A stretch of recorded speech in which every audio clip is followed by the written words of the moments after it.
Olá, boa tarde, bom dia, boa noite, boa madrugada. Eu sou Edson Silva e esse é o nosso grupo de Filosofia da Moral e Ética do Genefil. Hoje, estamos retomando as nossas atividades que tiveram uma pausa aí no final do ano de 2025, ali no dia 21 de dezembro, a gente foi até dia 21, mais um pouco a gente tem uma ceia de Natal aqui, mas hoje já é o quê? 25, de janeiro de 2026.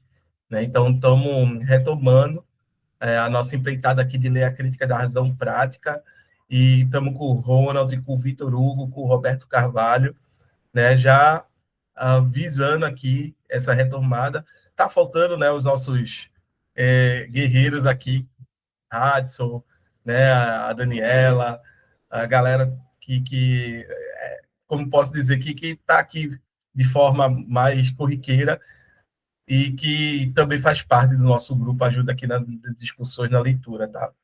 E, assim, para iniciar esse ano de 2026, que é um ano que vai marcar, por assim dizer, o meu retorno à academia, quando eu devo iniciar o mestrado lá na UFMG. Estou aí meio já que de mudança, né?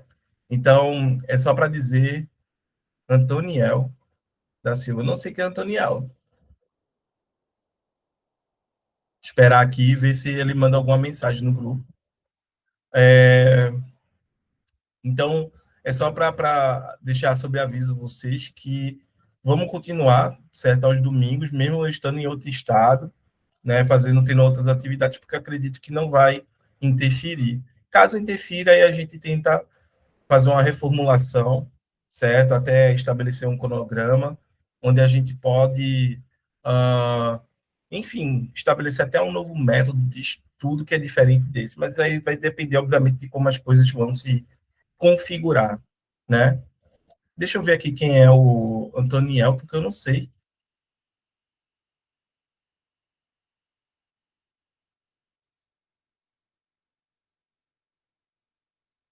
Tá, autorizei a entrada, ele não. Bem, gente, cabe a gente fazer um resumo aqui, de onde a gente basicamente parou, que foi falando sobre a questão, da lei moral, de como essa lei moral ela não pode ser derivada da nossa empiria. O Kant ele é um cara que ele fala muito disso, da questão de existe uma realidade não empírica que ela é objetiva, né? E que ela, querendo ou não, é onde está ali o fundamento para as leis, os princípios que regem a nossa realidade, né? Ao ponto dessas, vamos dizer assim, dessas leis, desses princípios serem condições de possibilidade para alguma coisa. Por exemplo, a gente sabe que tempo e espaço é condição de possibilidade para que a gente venha a ter experiências sensíveis, né? Tudo que acontece dentro do tempo e do espaço, a gente acaba, querendo ou não, constatando através da nossa sensibilidade, através dos nossos sentidos, né? E, obviamente, são categorias do nosso entendimento. A gente só consegue entender, os fatos através dessas categorias, né? Se eu digo que fulano sofreu um acidente, vocês vão sempre me perguntar onde e quando, né? Onde, espaço, quando eu estou fazendo uma referência ao tempo. Então, são categorias do entendimento. A gente entende os acontecimentos, e os fenômenos, por assim dizer, através dessas categorias, certo? A gente acaba formatando a experiência dessa forma, ok? E aí, obviamente, a gente está falando agora de uma experiência diferente, que é a experiência da moralidade. E a experiência da moralidade, ela vai ter como condição de possibilidade, a questão da liberdade. É algo que a gente tem que sempre lembrar, que para Kant, a condição de possibilidade que para a gente ter uma experiência moral é que eu seja livre, né? E liberdade para Kant não significa, em nenhuma hipótese, você fazer tudo o que você quer, tudo que você deseja. Porque se você faz tudo o que você quer, você faz tudo o que você deseja, você não é outra coisa senão escravo dos seus próprios desejos, escravo das suas próprias paixões, por assim dizer, né? Então, você não está sendo livre, você só está sendo escravo, né? Liberdade para Kant tem um sentido muito mais estrito, não significa fazer tudo o que se deseja e nem muito menos a ausência de regras, né? Olha o Antoniel aí. Boa tarde, Antoniel. Seja bem-vindo. Boa tarde a todos, boa tarde, Elson. Tudo certinho? Sim, sim, está tudo bem, graças a Deus. E chovendo bastante. Eita. Tá de onde? Pra estar Então, chovendo. sim, é aqui no Maranhão, Ah, Maranhão. Maranhão é massa. de São Bernardo do Maranhão. São Bernardo. Mas seja muito bem-vindo, certo? Estamos aqui. Eu estou dando uma introdução à crítica da, né, um pouco da discussão da crítica da razão prática, que a gente está, né, retomando a nossa leitura coletiva, debate e reflexão hoje, tá? Mas sinta-se à vontade para colocar questões, fazer observações, certo? Basta só levantar a mão que eu lhe passo aí a voz e você, né, faz as suas colocações aí. Perfeito? Bem, só continuando então aqui essa revisão, né? Para Kant, a liberdade não tem esse sentido de você fazer tudo o que você deseja, né, tudo o que quer, e nem a ausência de regras. Né? Pelo contrário, é, quando você legisla, né, ou cria as próprias regras que vão orientar o seu comportamento no interior das relações sociais, é que você está sendo livre. Porque essas regras não vêm de algo diferente do que você é, mas é algo de você para você mesmo. É o que Kant vai chamar de autonomia, que é a capacidade do sujeito se autogovernar, né? A capacidade do sujeito estabelecer para si mesmo as regras que vão guiar a sua conduta no interior das relações sociais, entendeu? Então, Kant ele está muito mais flertando com essa noção de autonomia, que é o sujeito determinar por si mesmo, né, quais são as regras que vão guiar o seu comportamento no interior das relações sociais, do que algo que seja externo a esse sujeito. Se é algo externo, não é ele mesmo que está colocando para si mesmo, a partir, obviamente, do ponto de vista racional, e conforme critérios, né, ou leis que a própria razão, né, vai, por assim dizer, descobrir e estabelecer para si mesma, né? Então, ele não está sendo mais autônomo, ele vai estar sendo heterônomo. Ou seja, hétero é algo diferente do próprio sujeito que está impondo essas leis a ele, que está impondo essas regras a ele. Então, toda vez que eu decido por mim mesmo como agir, como proceder, eu estou sendo autônomo. Mas todas as vezes, né, que vinha algo externo a mim, seja o Estado, seja a sociedade, seja qualquer outra coisa que venha impor as regras, que vão dar as diretrizes do meu agir, né? Isso se chama heteronomia. Heteronomia também pode vir através, né, dos meus desejos, pode vir através uh, das minhas paixões, dos meus instintos, né? Toda vez que eu deixo, por exemplo, o medo, né, sei lá, a raiva, a fúria, né, governar as minhas ações, eu estou tendo uma ação heterônoma e não uma ação autônoma, né? Então, a autonomia para o Kant está ligado muito à capacidade que a razão tem de, primeiro, né, descobrir essas leis morais, que para Kant essas leis elas são objetivas e eternas, tal quais são as leis da matemática e da lógica, certo? E, obviamente, determinar, a partir dessas leis, a nossa vontade, né? Notem que para Kant, a vontade e a lei, elas em algum momento vão se entrelaçar, porque a lei, né, a lei moral, que para a gente vai ser imperativos categóricos, né, ela vai mandar, ela vai ordenar, o imperativo é uma ordem, né, como a gente deve agir, como a nossa vontade deve agir. E aí, muitas vezes, a nossa vontade ela pode sofrer influência de afecções, né, influências de desejos, sentimentos, né? Quantas vezes a gente não quis fazer alguma coisa mas, né, não desejou fazer alguma coisa, mas não fez porque tinha um senso de que era errado ou de que, né, as consequências não seriam as melhores possíveis, né? Mas note que para Kant, se eu viso a consequência da ação, ainda assim eu não estou agindo de forma autônoma. Agir de forma autônoma é agir pelo correto em si mesmo, e não por conta da consequência, que a consequência vai ser boa ou ruim, entendeu? É por isso que tem até aquela discussão polêmica dele, né, sobre a questão de não mentir, né? E aí a galera, né, coloca para ele, obviamente, para o Kant, ah, certo, mas se aí vem um assassino atrás de alguém que você conhece, com a foto na mão, perguntando se você viu aquela pessoa, né? Qual é o correto? Você não vai mentir para o assassino, vai deixar ele matar o seu conhecido, entendeu?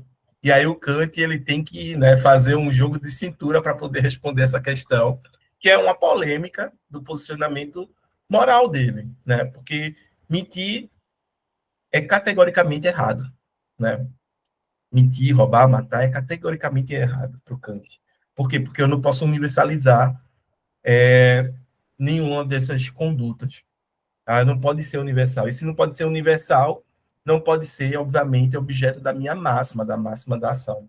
E aqui tem duas coisas que eu coloco para vocês, né? Porque, primeiramente, o primeiro imperativo categórico ele vai dizer que eu tenho que agir segundo a máxima, que eu possa querer que ela venha se tornar uma lei universal. Aí você vai me perguntar, Ellison, o que é uma máxima? A máxima é o princípio subjetivo da ação. Cada um de nós podemos ter a nossa própria máxima, mas essa máxima ela só vai adquirir valor moral na medida que ela esteja de acordo, né, com o que a gente chama de imperativo categórico.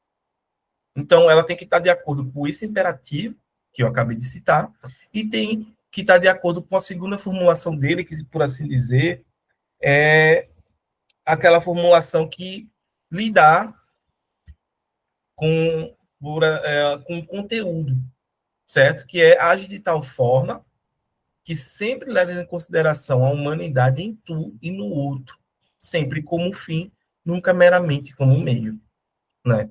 Então, isso daqui é como se o Kant tivesse, eu tenho critérios morais.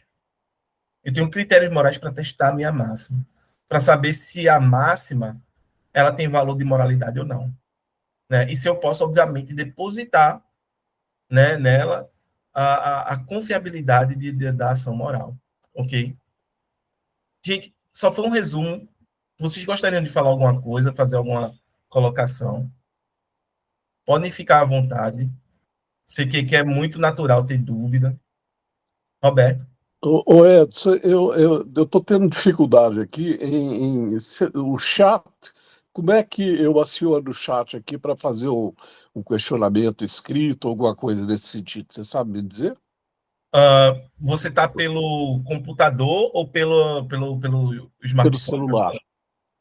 Na parte inferior, certo? Vai Sim. ter um aplicativozinho parecendo uma barrinha ali de fala. Está na parte inferior, se eu não me engano, Está na parte inferior. da tela. Certo? Se você tocar na tela, eu acho que ela vai levantar, dependendo do tipo de software que Mensagens, você tem. tá. Mensagens, eu estou Isso. mandando aqui. Certo? Aí pode ficar à vontade, mandar mensagem, ou pode falar também, pode, Ah, né? tá.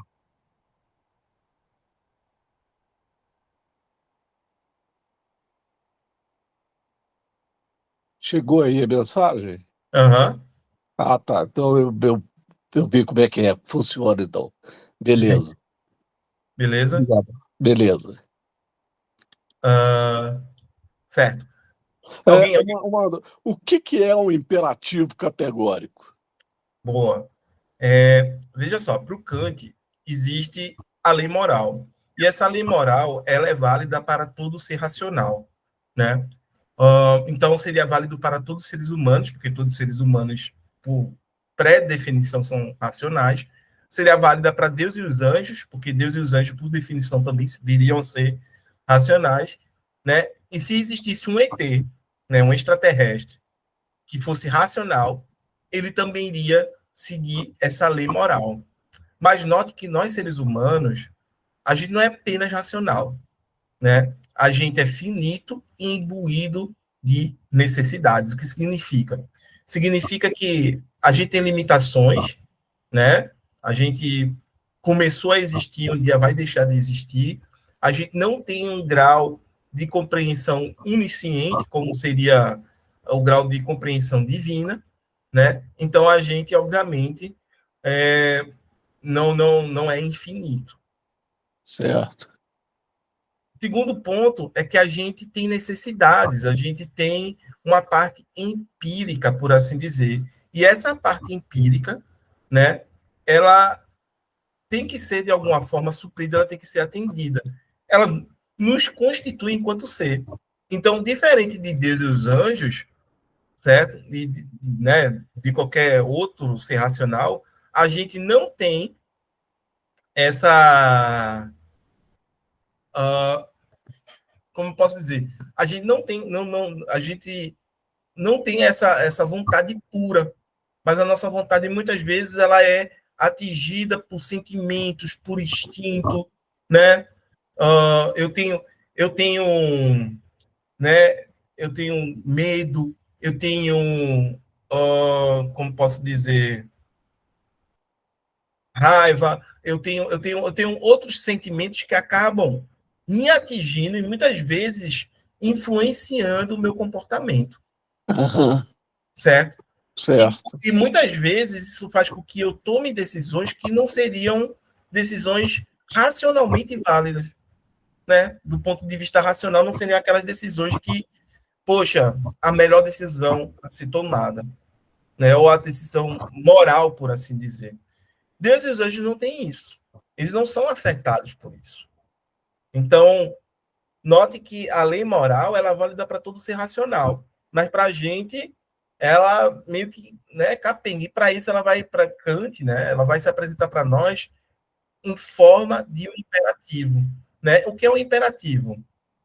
Um imperativo, Ana Lúcia, eu não sei quem é Ana Lúcia.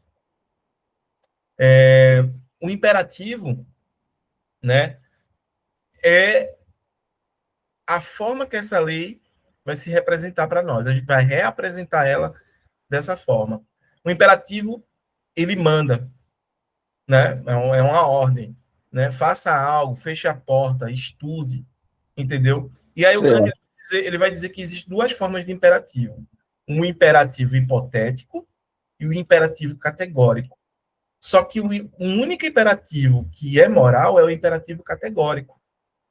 Porque o hipotético, ele já está dizendo, né? Ele depende da situação, ele é casuístico, ele é um imperativo que a fórmula lógica dele é sim, então, né? Se quero passar no vestibular, então eu estudo, né?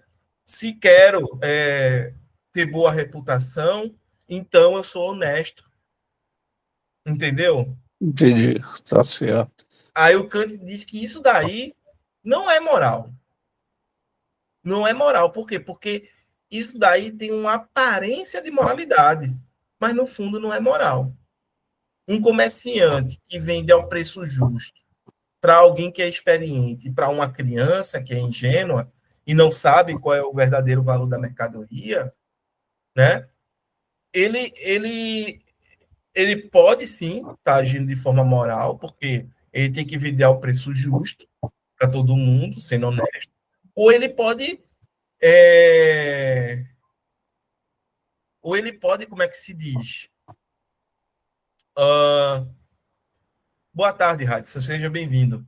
Ou ele pode, muitas vezes, se aproveitar. Ah, ele não sabe o preço justo, então vai vender mais caro. Ou como o povo diz, né? Para gringo é mais caro. Né? Não tem esse ditado, né? Aqui, né? Para gringo é mais caro. Então, mas aí ele está fazendo o quê? Ele está sem problema, Radson, seja bem-vindo. Ele tá lidando com a questão da honestidade ali, né? E isso tudo são imperativos hipotéticos, não são categóricos, não chega ao ponto de serem categóricos, certo? Eles são categóricos a partir do momento que eles diz faça, haja de tal forma, né? E não tenha um se ou então. É você fazer o correto porque é correto. Não é porque tem algo lhe condicionando a fazer o que é correto. Senão a sua ação ela não é uma ação por dever, mas é uma ação conforme o dever, como diria o Kant, né, lá na primeira seção da fundamentação da metafísica dos costumes. Entende? Então, essa é a distinção entre os imperativos. O imperativo categórico é uma ordem moral que manda você fazer o correto, independentemente do contexto, independentemente do local onde você esteja, independentemente das suas condições. Seria uma lei universal? Exato. Para o Kant, ela é universal, ela é válida para todo o sujeito racional. Se é por isso que eu digo, eu falo brincando, mas é muito o Kant.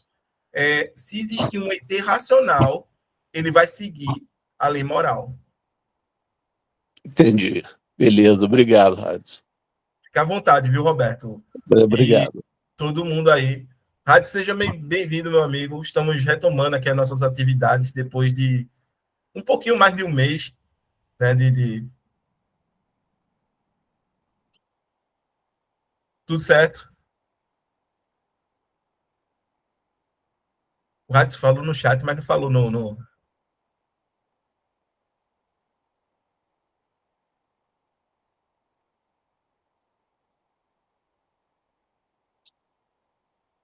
Bem, gente, vocês têm mais alguma dúvida? Querem fazer alguma colocação, alguma observação? Se não tiverem mais nenhuma dúvida, mas Eu queria perguntar sobre essa questão da verdade, né? Porque assim, em questões morais, você não dá para você ser muito relativista mesmo, não, porque se você tender para esse lado do relativismo moral, né, dos afetos e tudo, você não tem como julgar um princípio, alguma coisa assim, né? Eu acho que é por isso que ele era tão verdadeiro. Mas será que o Kant, em outro aspecto, não era um perspectivista? eu não sei dizer, Ronald, em qual aspecto, né? O que eu posso te garantir é que o Kant ele tenta mostrar que existem bases que não são relativistas para a moralidade e também para a parte de epistemologia, né? Que embora exista assim uma parte empírica, né? Nossa, que é subjetiva, certo? Que tem esse quê de relatividade, embora exista isso, ele não está negando que existe, né? Ele vai por um outro caminho, entendeu? Ele vai por outro caminho. Franciele, não sei quem é Franciele, ela não deixou nada aqui no chat, então não vou aceitar. Eu coloquei lá avisando o povo, coloca aqui o nome e o e-mail, por favor. Certo? Bem, então, o que eu posso te colocar é que eu não sei que se em todos os aspectos, porque o Kant ele é o cara que vai redividir as áreas da filosofia, né? Se eu não me engano, são 8 sub-áreas, né? Ontologia, epistemologia, moral, política, direito, estética, que é a filosofia da arte, não me lembro as outras, se é antropologia e religião, né? Que seriam as oito áreas, por assim dizer, da filosofia, né, com que a filosofia se ocuparia. Mas notem o seguinte, né, que o Kant ele vai dizer, né, que isso tudo aqui não é como as coisas são, né, como as coisas deveriam ser, né? Quando ele tá falando aqui de lei moral, imperativo categórico, né, de regras morais que são tão rígidas, né, como ele está colocando. Ele não está dizendo que o mundo é desse jeito, não. Mas ele está dizendo que se a gente for pensar do ponto de vista ideal, né, do que é ideal, seria assim. É como deveria ser, não como é. O que é que vocês têm a dizer?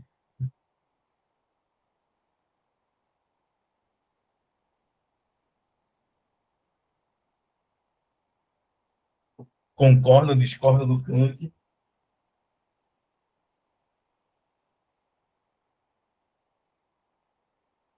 que é que vocês me dizem? Eu acho que essas construções que ele faz, assim, muito regradas, né? Elas não se aplicam, por exemplo, à estética.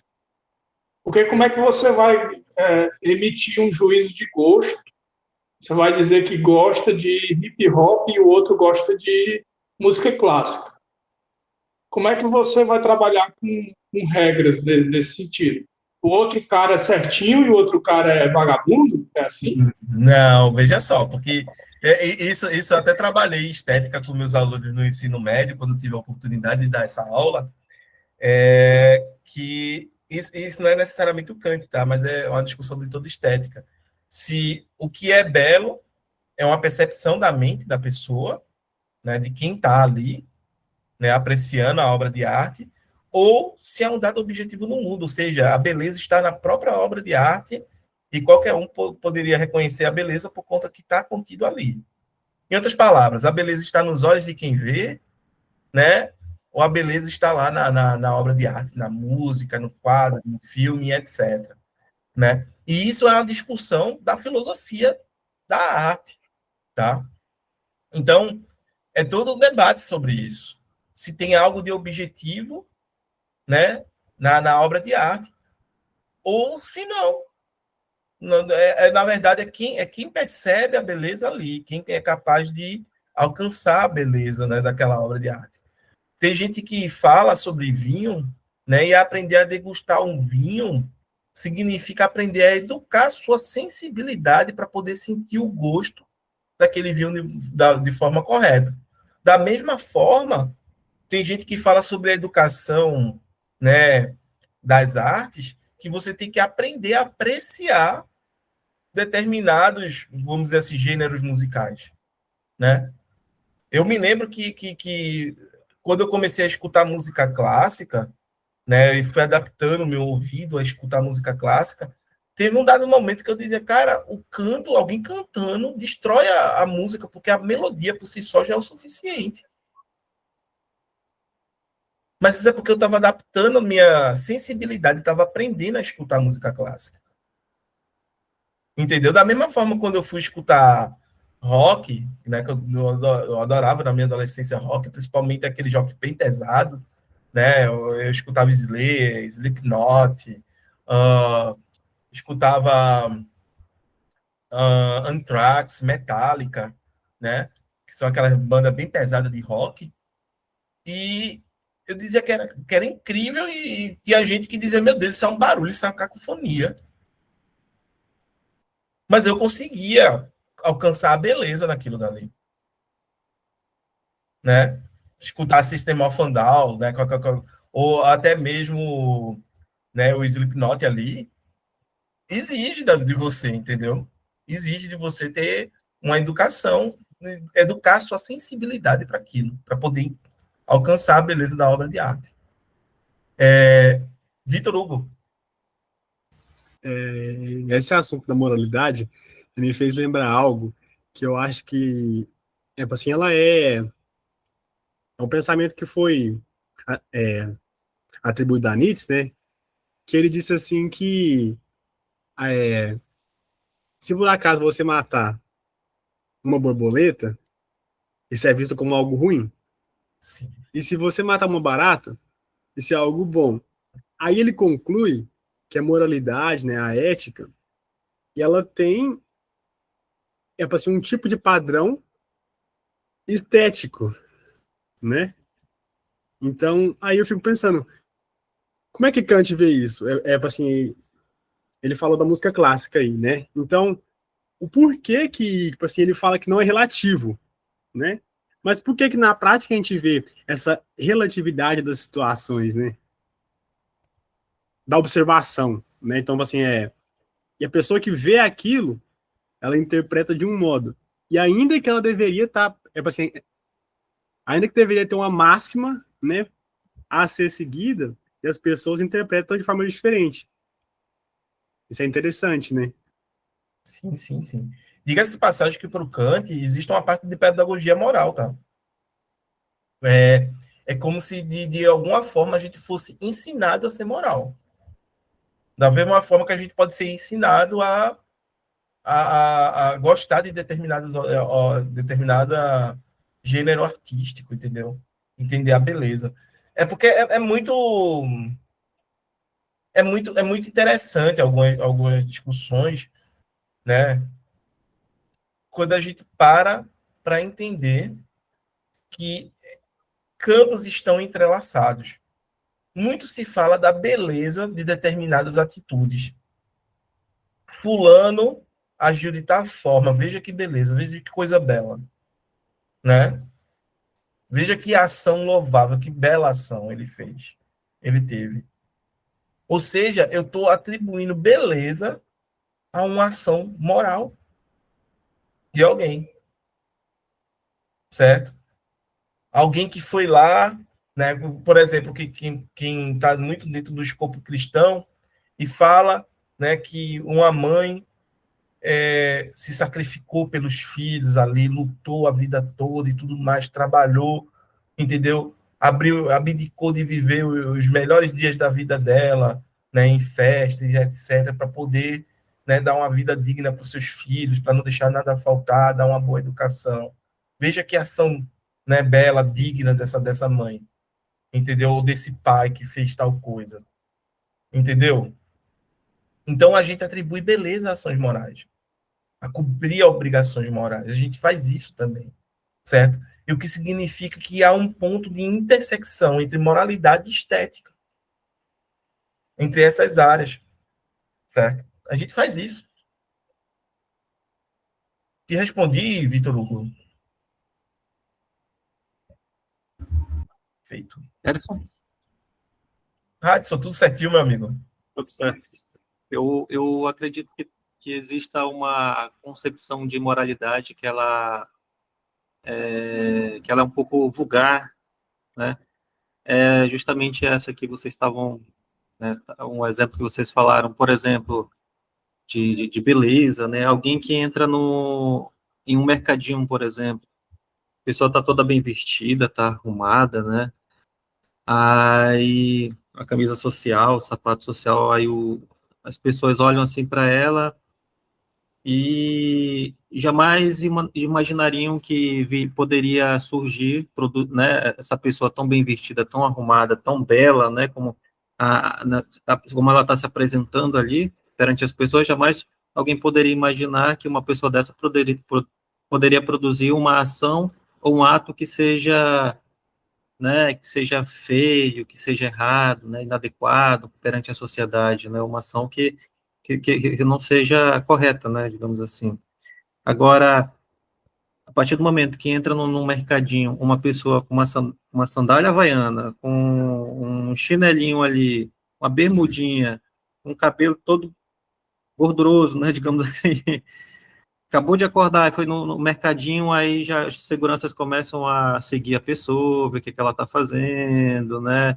Ou seja, de fato, a aparência, a beleza, né? Ela de fato, ela dá uma certa segurança, né? De as pessoas tendem a confundir, assim, né? As coisas, assim, dá uma certa segurança para as pessoas. Opa, essa daí não tem cara de bandido, né? Tá toda arrumadinha, né? Agora aquela outra pessoa ali já é de um pouco diferente, né? Eu acredito que de fato é uma visão um pouco vulgar, né, da sociedade que existe mesmo. A questão, mas quando a gente para analisar, existe muito mais coisas em relação, né, acontecendo ali, por exemplo, por que que a gente vê né, de maneira grotesca a simples a existência de uma barata, por exemplo, né, em relação a uma borboleta. É claro que a nossa mente já se acostumou a relacionar a barata ali com locais sujos, né? Só que ela não tem só uma aparência grotesca, ela carrega uma série de bactérias, né, dentro de si, ou nas suas patas, nas suas asas, ou, né? Então ela transmite doença também, não é só questão da beleza ali, né? A borboleta, a natureza, né, fez ela bela, né, colorida, muitas são coloridas, que voam, né, graciosamente, e as pessoas veem beleza nisso daí, né? Então, mas eu vejo, assim, que a sociedade, ela enxerga de uma maneira vulgar, do senso comum mesmo, a questão da moralidade, né? Esse daqui presta, aquele ali não presta. Esse aqui presta porque tem uma aparência bonita, esse aqui não presta porque ele não tem uma aparência tão bonita assim, né? Então, é, é um pouco delicado esse assunto, né? Assim, eu queria, eu fiquei, chamou a atenção essa primeira frase, aí, primeira e segunda frase que diz assim: a diferença entre as leis de uma natureza a qual a vontade está submetida e as leis de uma natureza que está submetida a uma vontade. Eu não consegui diferenciar uma coisa da outra. Consegue É, trazer um exemplo prático? sim, sim, é porque, vê só, aqui, né, assim, a diferença entre as leis de uma natureza a qual a vontade está submetida e as leis de uma natureza que está submetida a uma vontade, né? Porque a vontade, ela pode estar submetida a algumas leis, como ela também pode ser, né, a própria lei, ela se confunde com a própria lei, uma vez que você mesmo é que está legislando as leis, é aquela questão do reino dos fins lá, né? Tendo em vista que aquilo nessa vontade tem relação com as suas ações livres. Então, é esse ponto. Quando a vontade está submetida a leis que são fora da própria vontade, fora da própria sujeito, por assim dizer, não é ele mesmo que está se autogovernando, né? São outros, por assim dizer, outros fatores, outras colocações, né? Quando a gente, muitas vezes, acaba internalizando algumas regras de convívio social sem fazer uma crítica devido a essas regras, né? Pensar que, poxa, será que isso é correto mesmo? Que tudo mais, né? A gente está sendo determinado pelo meio, a gente está sendo determinado por aquele contexto ali, pela aquele convívio social. Então, isso daí é algo que acontece com um determinado frequência, certo? E que, querendo ou não, é quando a gente submete a nossa vontade a leis que não é nossa, certo? Agora, um ponto aqui é como se o Kant ele estivesse dizendo que a vontade né, ou que essas leis da moralidade são como se tivesse um peso de leis naturais. E aí é que tá, porque leis naturais são leis inalteráveis, independentemente do que eu faça, independentemente do que eu deseje, entendeu? Eu posso querer muito sair daqui voando e não vou conseguir voar porque tem a lei da gravidade universal me pedindo disso, certo? Eu posso muito querer estar em dois lugares ao mesmo tempo, mas eu não posso fazer isso porque é impossível do ponto de vista das leis físicas, né? Então, é independente da minha vontade. Mas sabe o que parece? Parece que as leis da moralidade eu posso violar. Esse é o grande problema. Entendeu? Porque as leis, as leis naturais eu não consigo ter essa violação. Conforme eu, né? O que eu desejo, conforme o que eu quero. Mas as leis da. Como é que se diz? Da moral eu consigo. Então, isso daqui é o grande problema. Para mim, mas o Kant ele vai tentar, né? Ele vai tentar colocar as leis morais no patamar de leis da natureza. Ele muitas vezes ele tenta fazer isso, né? Eu já vi alguns argumentos de kantianos dizendo, não é porque você fez errado que o certo deixou de ser certo, né? Kantianos muitas vezes argumentam nesse nível, dizendo que o certo continua sendo certo independentemente do que você faça, entendeu? Aí eu digo, tá certo, defeito, tá ok, você, né, tem um ponto aí, mas se uma lei ela não, né, as pessoas não obedecem ela, ainda tem validade de lei, entendeu? Se todo mundo resolve descumprir as leis que estão, né, estabelecidas no nosso código de conduta, no nosso código moral, ela ainda vai ser tido como uma lei, né? Da mesma forma, Se a gente pudesse violar as leis da natureza, elas ainda teriam validade de lei? Então é algo que sempre fica, né, sendo colocado para a gente, por assim dizer. Eu não sei se te respondi, Radson. Sim, obrigado. Deu para entender. Certeza. Sim. Ronald? Só pegando o que o colega falou sobre a borboleta, né? É que a borboleta, antes dela virar borboleta, todo mundo sabe que ela é uma lagarta, né? Então ela é um bicho asqueroso, né? Então ela se transforma. O símbolo da borboleta é o símbolo da metamorfose. Então eu não sei se o Nietzsche, porque o Nietzsche ele fala para além do bem e do mal, né? De toda aquela parte de transformação dos valores. Eu não sei se ele usa esse exemplo. Eu não sei em qual livro você leu, se você puder dizer, mas provavelmente se ele usou o símbolo da borboleta, ele estava falando de transformação. Não é, tipo assim, eu vi isso, acho que em algum comentário que eu tava lendo de alguma coisa, mas não foi do livro dele, não. Eu tô com o livro dele aqui para ler, mas eu não li isso no livro, não. Eu não acho uma borboleta asquerosa, não. Uma borboleta, já uma lagarta asquerosa. Ele está num processo de mudança, né? Ele faz parte da borboleta também, assim. Está num processo de desenvolvimento ali, né? Numa fase primitiva dela. Só que ela precisa ser forte, né? Superar obstáculos, é o que ela está fazendo. Então, não é porque ela não tem asas que ela né, ainda não, assim, ela está se desenvolvendo ainda. Eu não vejo a borboleta, o borboleta não, uma lagarta, como sendo algo asqueroso, né? Ela é um ser, um animal ali, que eu vejo como belíssimo, cara. Eu não vejo como algo asqueroso, não. E dali, né, ela está se desenvolvendo para chegar ao seu potencial máximo ali, né, que é justamente a última fase dela de evolução da natureza, que é criar asas, né, desenvolver suas asas, aí vai sobrevoar, né, vai voar e, entende? Eu vejo diferente, eu acho que é relativo, né, depende das pessoas, maneira como as pessoas olham as coisas. Sei, né, minha percepção.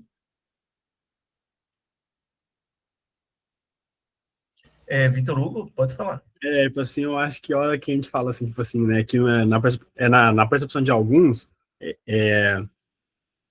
a borboleta sempre vai ser algo belo, né, porque ela está em um processo de transformação, e a barata não, porque ela tem algumas condições ali, tipo assim, além de ser estranha, né, entre aspas, assim, ela pode transmitir algumas doenças. Mas tem um grande problema, né?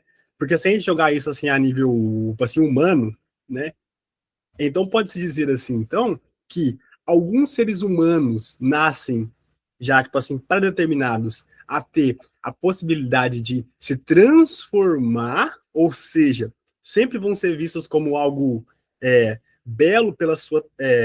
algo belo pela sua transformação ou pelo que é, e outros indivíduos vão nascer já predeterminados para ser algo ruim e que não consegue ter mudança. Então, tipo assim, a hora que se aplica uma visão de assim, a lagarta sempre algo belo e a barata não, então se você trazer isso assim, para o nosso dia a dia, tem um problema aí, né? Porque algo nasce, tipo assim, aí você cria uma pré-determinação, né? Radson? Mas de que maneira que o ser humano se transforma? Ele não vira borboleta, né? Né? Em que sentido você está dizendo assim? Tipo E que assim, evolução é essa? é, o Emerson citou, né, que, tipo assim, algumas vertentes cristãs, então se vê tipo assim, um exemplo aqui, há uma pessoa que teve uma gravidez indesejada, né? Então ela teve esse filho, ele cresceu, assim, essa família viveu uma condição pobre, né? Então, tipo assim, esses pais lutaram muito, trabalhou muito para conseguir ajudar o filho a se formar. Então, isso é visto como algo de transformação, né? Tipo assim, sempre vai se ver, ainda que a história podia ser diferente, sempre vai se ver essa história como algo belo, do começo ao fim, certo? Ainda que, tipo assim, e ainda que podia ser evitada a gravidez, por exemplo. Esse é um exemplo. Então, a hora que você tem esse caso, sempre vai ser belo. E, por um outro lado, eu não consigo estar pensando agora num exemplo prático, mas vamos supor que uma pessoa, ela nasce estéril, né? Então, a história dela, se ela não conseguir ter um filho para fazer isso, sempre vai estar já pré-determinada para ser visto como algo, assim, a parte da sociedade, né? Então, é mais ou menos isso. Um exemplo prático do dia a dia nosso, né? Olha, isso não é transformação. Eu entendi o que você quer dizer, mas isso não é transformação, entende? Transformação, por exemplo, na química a química diz que nada é criado, tudo se transforma. Faz tempo que eu passei pelo ensino médio, mas Lavoisier. se não me engano é isso que diz, né? Nada se perde, nada Nada se perde, se exatamente. A natureza, nada se cria, nada se perde, tudo. Agora, Lavoisier. o fato da pessoa não conseguir engravidar, isso não é transformação. Ou o fato dela engravidar, ou ela superar algum obstáculo, passar no concurso público, conseguir recursos, né? Isso não é transformação. Isso são etapas da vida de uma pessoa de superação, entende? Umas superam, outras não, mas cada um se adapta. Ela não deixa de ser um ser humano, ou ela não, né? Ou ela não vira um ser humano por causa de uma atitude, por causa de algum evento que aconteceu na vida dela, ou ela não deixa de ser um ser humano. Ela vai sempre ser um ser humano. Isso não é transformação, entende? Agora, isso daí são etapas na vida da pessoa, entende? São graus de desafios. Cada um tem o seu desafio, né? A pessoa que é estéril, ela não vai perder o seu valor só porque ela não conseguiu, né, ter um filho, aquilo que ela tanto desejava, né?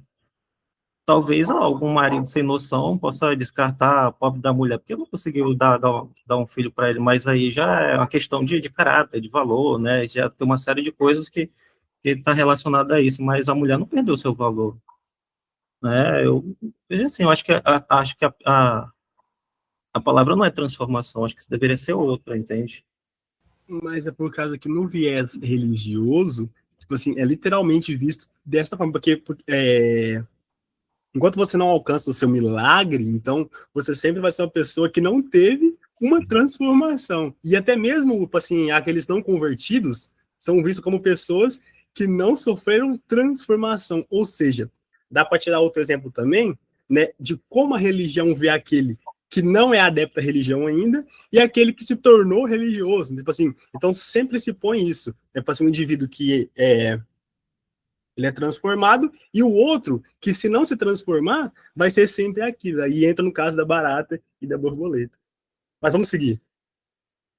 Eu entendi, mas são casos diferentes, né? A pessoa que é religiosa, ela está falando de uma transformação de vida, no sentido de que a pessoa que não conhecia a Cristo, a partir do momento que ela conhece, ela passa a ser uma nova pessoa, porque ela creu em Deus, creu em um ser superior, então ela foi transformada, né?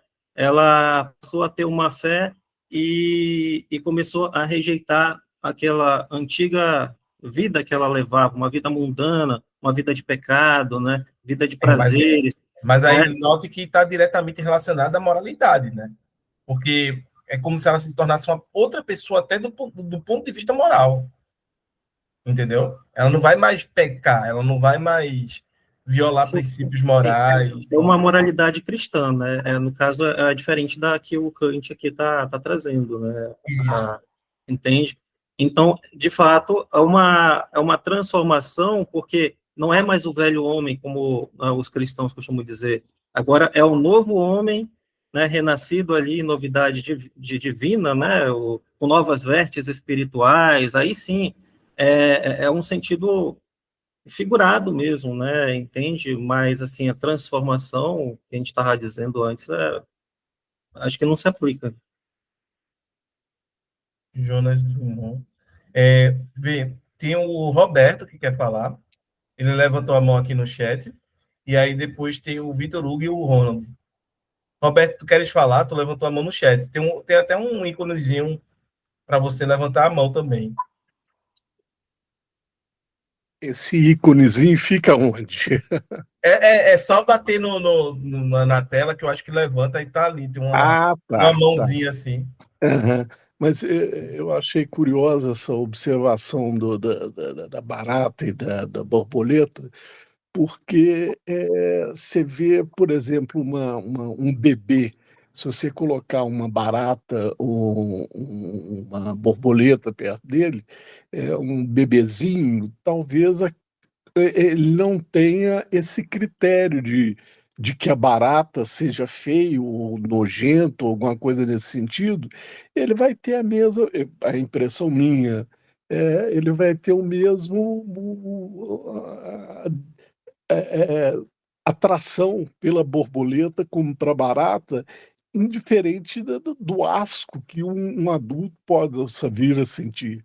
Então, é uma questão quer dizer, ela é conceitual, pré-conceitual, né? Porque nós somos educados, a barata é nojenta. Eu acho, quer dizer, eu não tenho grandes atrações por cobra, mas a cobra, ela tem muita gente que acha a cobra muito bonito. Eu acho que, na minha opinião, todo ser vivo ele tem alguma beleza. O natural, agora, dependendo como o rato, por exemplo, o rato de esgoto, é, eu tenho um certo nojo, mas eu não deixo de apreciá-lo, sabe? Eu sei que aquele rato ali eu não posso pegar, não é recomendável eu ficar perto, ou aquela barata que está enorme ali, que segue, porque ela passou por uma circunstância que fez o ser humano não admirá-los, né? Mas eu pessoalmente acho que a natureza, qualquer que seja parte dela, ela é bela. E o que nos faz sentir aversão, ou não sentimento de beleza por um ou por outro, é a sociedade, o cotidiano, o contexto. Isso é a minha impressão. Perfeito. O Vitor Hugo estava com a mão levantada, não sei se quer falar ainda. E o Ronald também. Vitor, quer falar? Não, não vou falar mais, não. Eu passei. Ele disse algo muito profundo que agora me fez pensar, e agora eu tô aqui pensando. Pode seguir. Ok, Ronald? Então, só para concluir, né, essa questão da borboleta, que a gente já falou demais, mas eu peguei aqui a citação, realmente Nietzsche fala de borboleta. Eu fui consultar aqui a inteligência artificial. Aí realmente Nietzsche fala da borboleta, mas ele fala no sentido, a frase é essa: aprendi a olhar com novos olhos o secreto e solitário esvoaçar de uma borboleta, lá no alto da costa do mar. Essa frase. Então ele está falando de um inseto muito pequeno e, embora ele seja pequeno, ele consegue ver a costa do mar. Consegue observar a costa do mar, entende? Aham. A insignificância e a grande significância que ele tem, porque ele, diferente de um avião que não vai ver a costa do mar perfeitamente, ele vai ver, né? Ok. Não, é só para recosturar esse debate que a gente está tendo, né, bastante profícuo de passagem. Ele toca esse ponto de intersecção, né, entre a questão dos julgamentos morais que a gente faz certo? Com a questão da estética, dos julgamentos estéticos que a gente tem, né? Tanto que quando, no final dessa frase aí, desse raciocínio do Nietzsche, o aforismo dele, ele diz, né, que a moralidade tem padrões estéticos. O que talvez seja bastante interessante a gente notar é que, de fato, a gente faz isso, certo? E que, naturalmente, a gente acaba julgando uns aos outros do ponto de vista moral, né? E acaba também se julgando do ponto de vista moral, senão a gente não sentiria orgulho e vergonha, que são dois sentimentos naturais a nós, né? Sentir orgulho quando se faz algo que é louvável, algo que é bom, certo? E sentir vergonha quando se erra, quando, né, acaba, querendo ou não, errando consigo, para com outros, entendeu? Com alguém que lhe tem apreço, que você, né, acabe tendo alguma consideração. Então, são coisas que a gente faz naturalmente, e a gente, sim, também acaba atribuindo um padrão estético a isso. Só que talvez o ponto todo do debate é a gente saber como é que a gente acaba produzindo esses padrões, produzindo, em outras palavras, os critérios que vão guiar esse julgamento, esses juízos morais, né? De onde a gente está tirando isso, entendeu? Porque, por exemplo, o Hatz, ele colocou de uma forma muito interessante a questão do cara que vai lá numa loja bem arrumado, né, de, sei lá, de terno, gravata, etc., e um cara que vai de sandália, né, vai de bermuda, enfim, né, vai aparentando, né, para alguns ser alguém que está ali para roubar e etc. E aí já passa a ser perseguido ali dentro do próprio estabelecimento por seguranças e tudo mais. Então, isso daí é dado a determinado julgamento, né, que aquelas pessoas já fizeram daquela pessoa que foi ali, entendeu? E esse julgamento, ele está impregnado de concepções acerca do que o mundo já é, entendeu? Pode uma pessoa chegar ali de paletó e gravata e roubar, mas eles não esperam que isso venha acontecer, entendeu? Então, por quê? Porque já está estabelecido determinados critérios, já está estabelecido determinadas formas ali. E aí, o que precisa? É preciso a gente sempre analisar e criticar essas coisas, né? Criticar no sentido de desconstruir mesmo, dizer, olha, isso não é critério para que a gente avalie determinada conduta, determinado comportamento. Independentemente do que a pessoa vier vestir, ela pode ter uma conduta, né, que venha a ser louvável, ou ela pode ter uma conduta, né, que tem que ser reprovada do ponto de vista moral. Ela pode estar utilizando, né, um blazer de grife, um paletó de grife, ou ela pode estar utilizando bermuda e chinelo. Entendeu? Não é esse o critério de excelência moral. Entendeu? Então, o ponto todo eu acho que passa por aí, né? É entender que a estética ela está relacionada muito nesse ponto. E entender que quando a gente está falando de beleza moral, a gente está falando de beleza das ações, né? Tem uma coisa que eu acho extraordinária, e talvez todos vocês também vão achar extraordinário. Aquele caso lá do cara que ia vencer uma corrida, uma maratona, e decidiu, né, abrir mão da vitória para ajudar, né, um outro participante né, carregar ele até a linha de chegada, que ele estava ali já debilitado por conta da maratona. Todo mundo olha, nossa, isso é uma ação que né, transcende ali os valores da competição e tudo mais, porque ele colocou, né,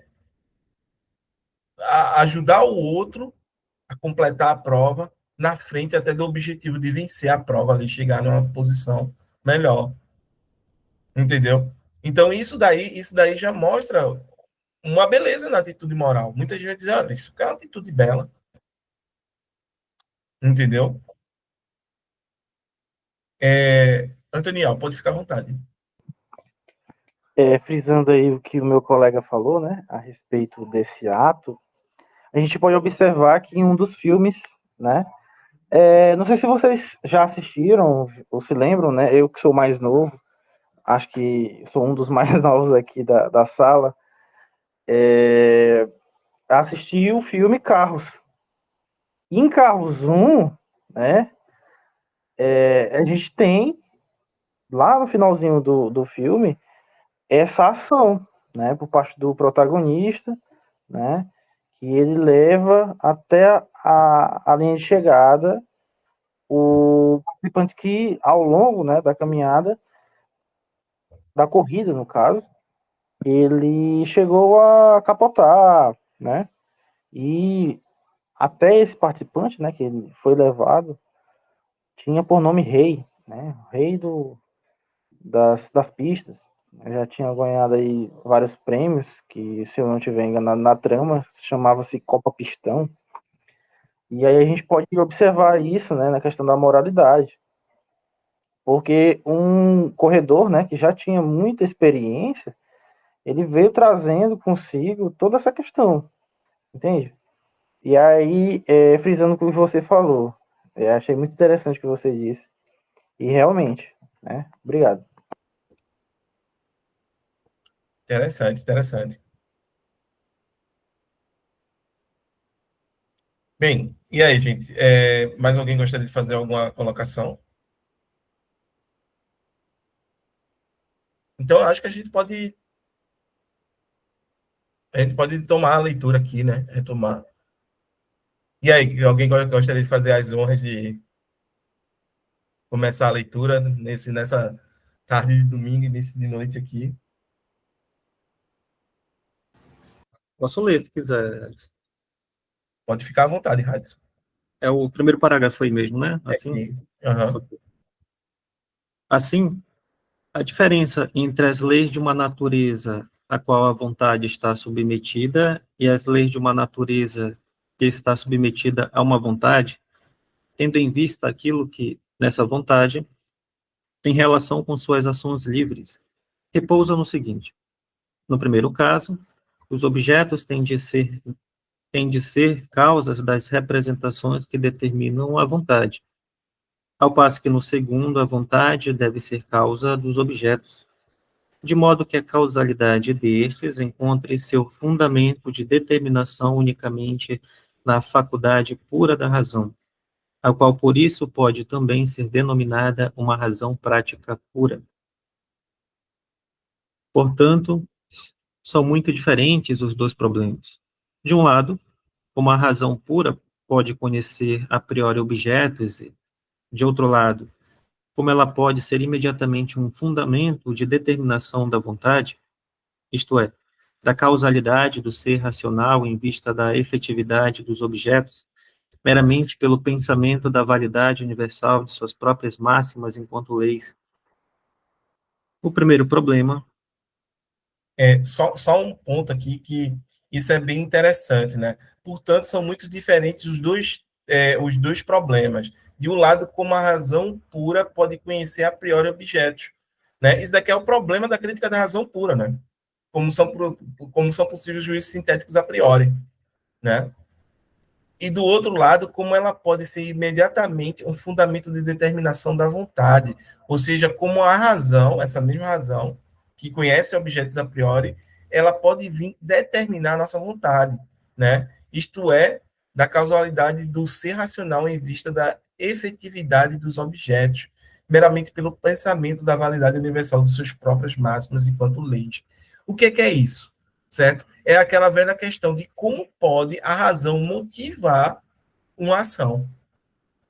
Como pode a razão ser a causa, né, do que nos foi colocado, né, colocar a gente a agir?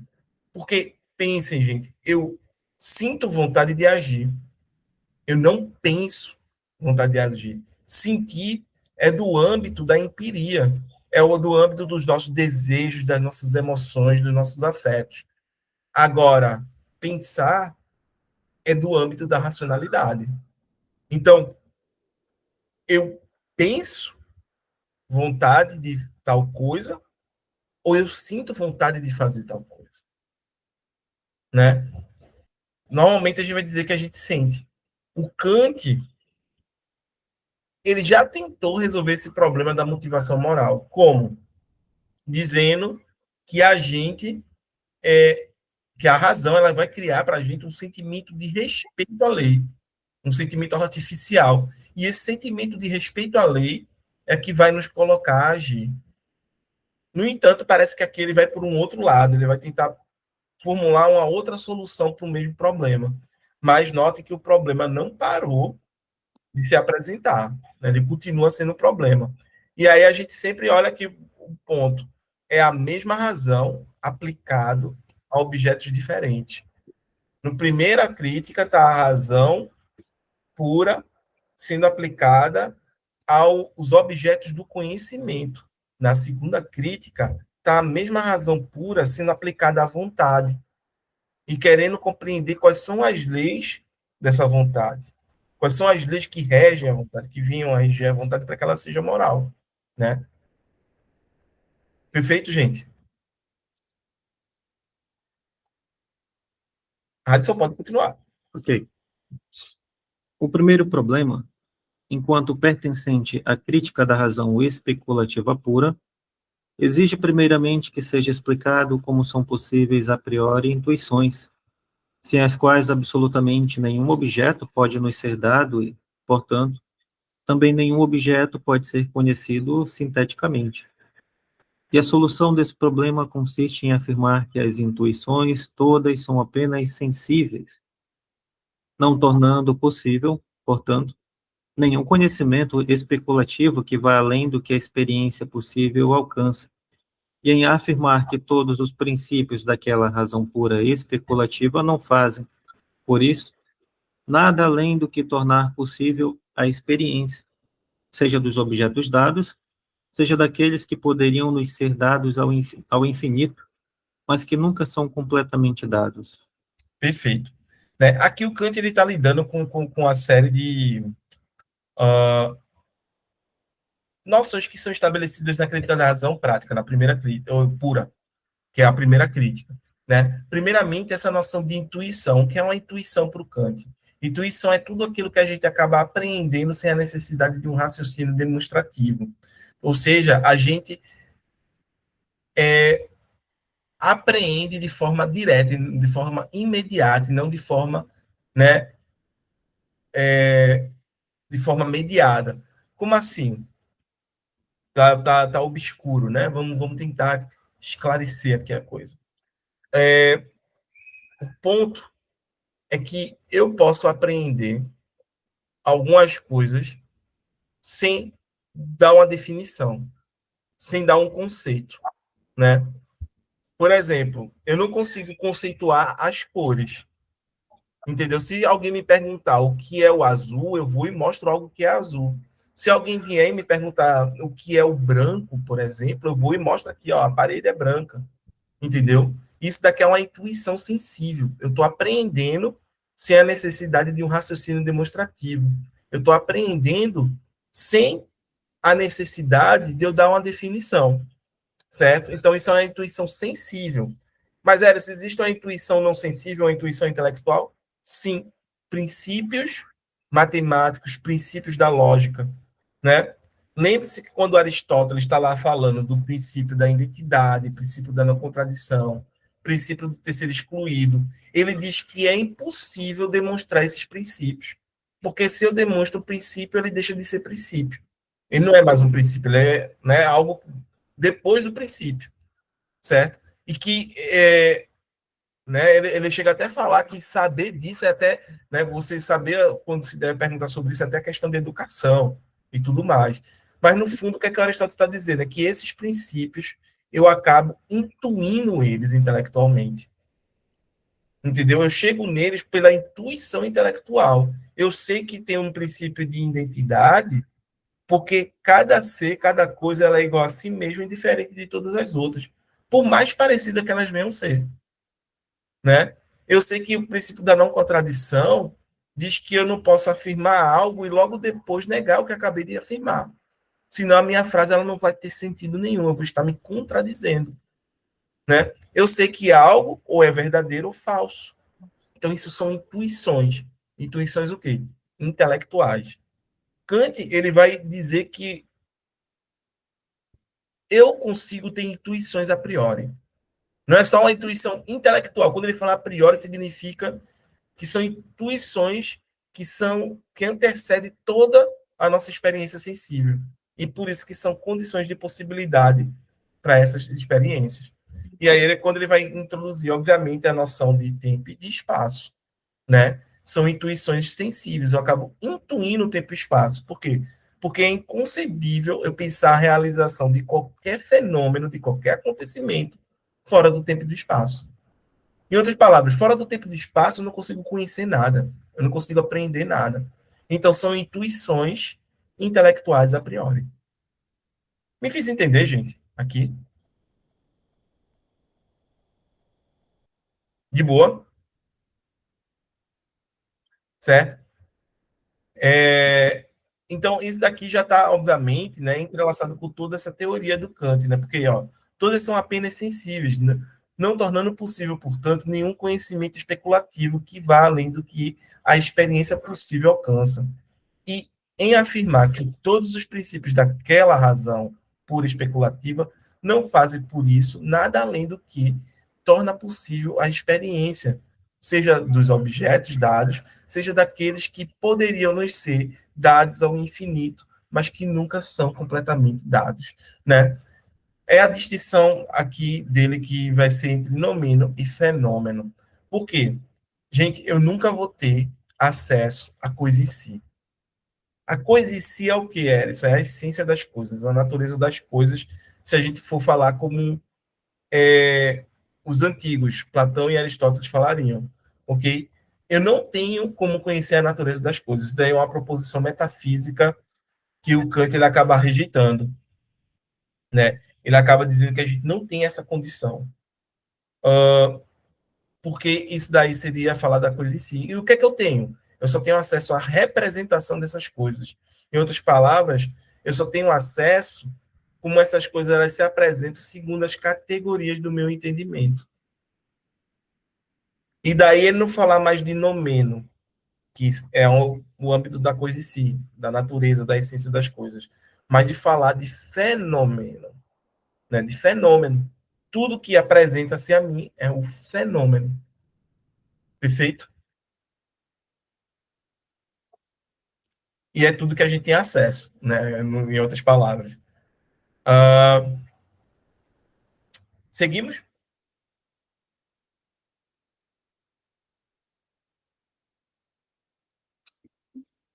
Continua. Ah, tá. O segundo problema, enquanto pertencente à crítica da razão prática, não exige nenhuma explicação de como são possíveis os objetos da faculdade de desejar, pois isso é deixado para a crítica da razão especulativa, enquanto problema do conhecimento teórico da natureza. Ele exige apenas explicação de como a razão pode determinar a máxima da vontade.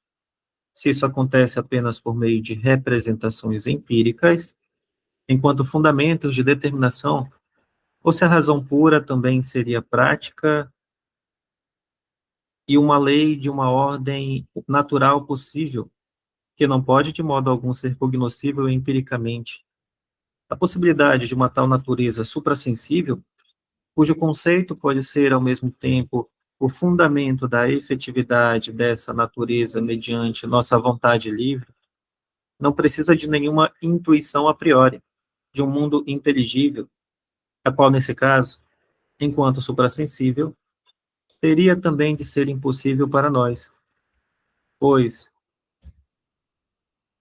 trata-se apenas do fundamento de determinação do querer nas máximas desse querer. Se é um conceito empírico, um conceito da razão pura, da conformidade à lei dessas máximas em geral, e como fundamento de determinação pode ser este último. Se a causalidade da vontade é ou não suficiente para a efetividade dos objetos, cabe aos princípios teóricos da razão julgar, como investigação sobre a possibilidade dos objetos do querer, cuja intuição, portanto, no problema prático, não constitui nenhum momento deste último. Trata-se aqui não do resultado, mas apenas da determinação da vontade e do fundamento de determinação da máxima desta, enquanto uma vontade livre. Pois, se, somente para a razão pura, a vontade é conforme à lei, então pouco importa a capacidade da vontade na execução e se origina ou não efetivamente uma tal natureza segundo essas máximas da legislação de uma natureza possível. A crítica não se preocupa com isso de modo algum, investigando assim se e como a razão pura pode ser prática, isto é, imediatamente determinante para a vontade. Esse daqui é o problema todo, talvez, para o Kant nesse momento. É explicar como essa razão, que ela vai se debruçar ali, né, em conhecer né, esses objetos, né, que vão ser condições de possibilidade para a nossa experiência, como ela pode vir a determinar a nossa vontade. Entendeu? Porque parece que a nossa vontade ela é muito objeto de determinação empírica, né? Eu vejo os objetos ao meu redor e acabo desejando, né, esses objetos, ou acabo não desejando, acabo querendo repelir eles para longe de mim, conforme, né, a capacidade que eles têm de me produzir prazer ou de me produzir desprazer, dor, sofrimento. Então, notem que aqui, quando a gente para analisar, o Kant ele está indo para um outro caminho. Ele quer pensar, e agora? Essa razão aí, né? Essa razão pura que me traz intuições, né? Que é por onde eu acabo descobrindo o que está no fundamento de tudo, por assim dizer, né?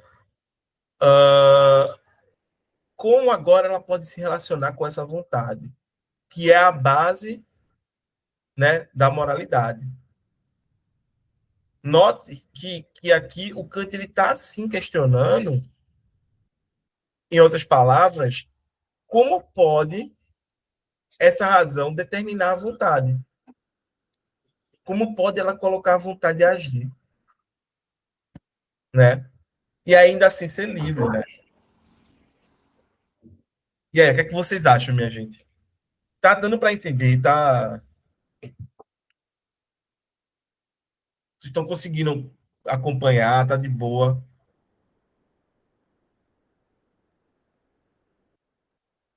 Todo mundo tá de boa aqui, consegue compreender? Antoniel, pode falar.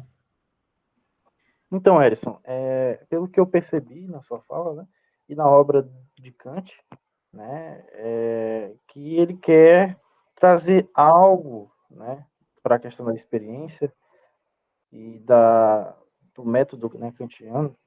Ele é muito mais lógico, né? Ele não é empírico. Ele quer se distanciar do empirismo. No caso, é isso que você acabou de falar nessa parte que você leu? Isso. Porque essa razão, ela já vai se distanciar desse empirismo, tá? Em outras palavras, o fundamento não vem da nossa experiência sensível, né? Pelo contrário, Kant está olhando o que é condição de possibilidade para a gente ter essa experiência sensível.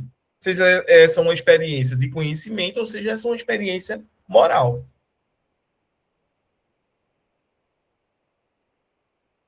Entendeu?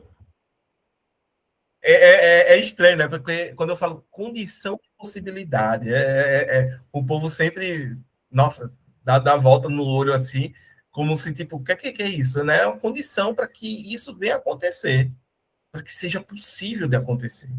Por isso que a gente fala condição de possibilidade de toda e qualquer experiência possível, né? E aí vai. Vitor Hugo. E, tipo assim, no lugar desse empirismo que o Kant ele se nega, né, a aceitar, então ele põe no lugar a lógica. Só para eu entender aqui. Porque, tipo assim,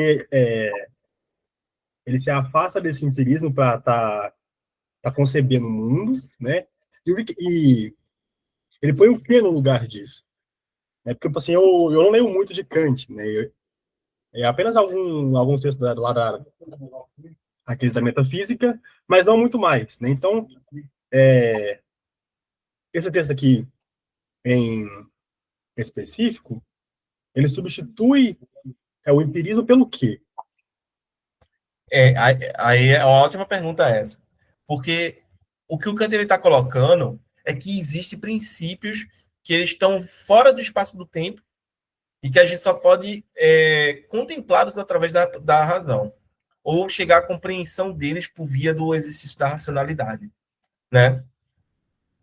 E esses princípios, eles seriam, obviamente, atemporais, espaciais, e, como é que eu posso dizer?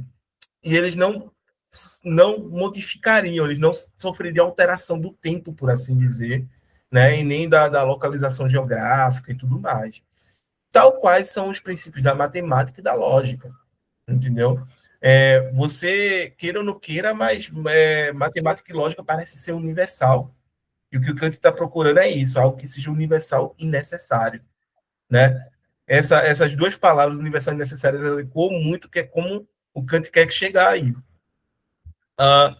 E aí, o que é que ele vai dizer? Parece ser universal e necessário que qualquer ser humano, para poder pensar uma experiência, né, um acontecimento, ele tem que levar em consideração tempo e espaço. Então, tempo e espaço é condição de possibilidade para qualquer experiência possível. Para o Kant, isso é universal e necessário, né? Para o Kant, vai ser universal e necessário também o ponto de que a gente, para pensar uma experiência moral, eu tenho que conceber que a gente é livre. Entendeu? Eu só posso lhe atribuir responsabilidade pelos seus atos se foi você que decidiu. Se foi alguém que decidiu por você. Se você, por algum fator, algum motivo, você não foi livre para decidir, então eu não posso lhe imputar a responsabilidade. Entende? Então o Kant ele está falando agora do que é condição de possibilidade, não para qualquer experiência sensível, mas sim para o que é qualquer experiência moral. E isso tudo, obviamente, ele vai dizer, é invariável, certo? É invariável. Em qualquer lugar do mundo, ninguém julgaria uma pessoa que não teve a possibilidade de escolher. Ninguém julgaria essas pessoas, certo? Que ela não teve opções, entendeu? Ninguém julga isso. Agora, uma vez que você pode agir de uma forma diferente, uma vez que você pode decidir como agir, aí você imputa a responsabilidade. Ou seja, uma vez que você foi livre, né?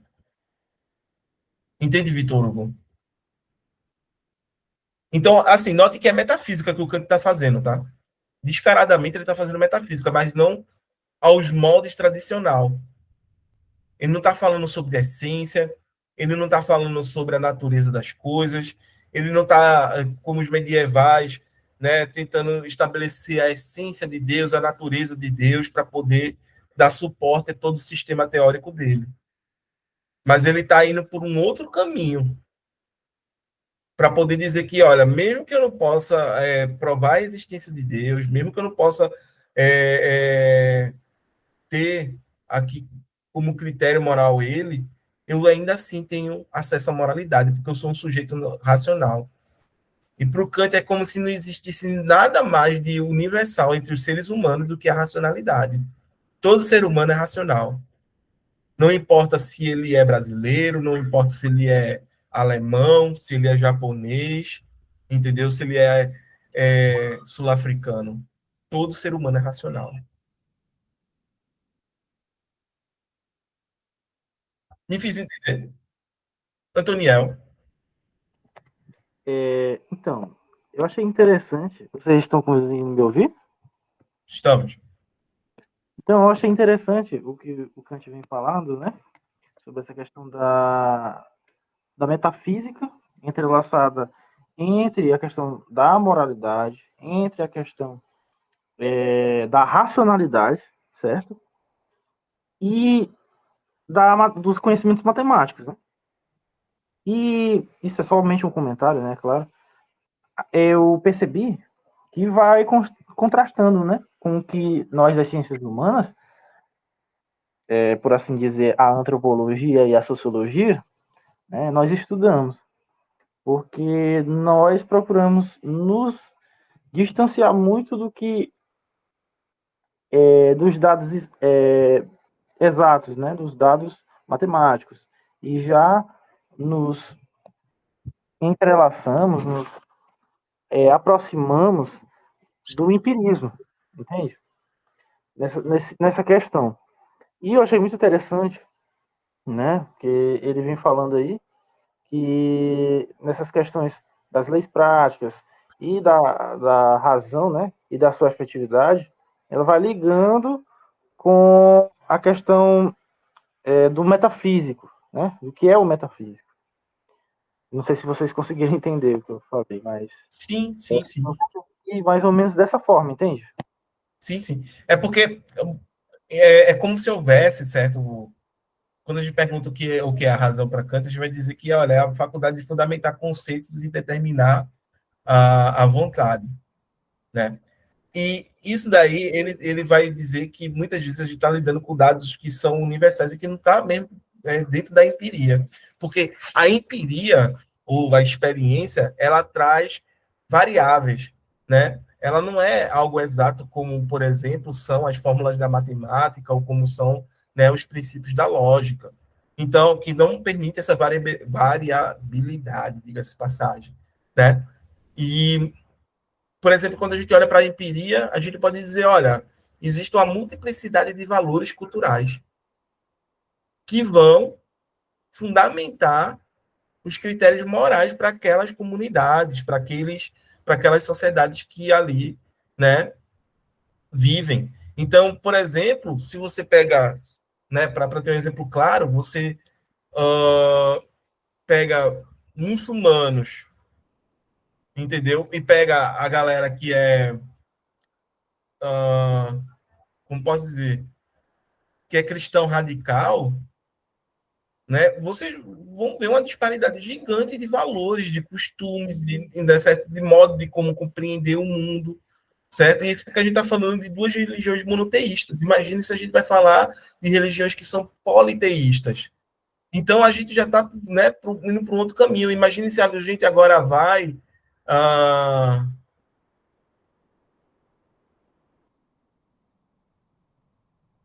é,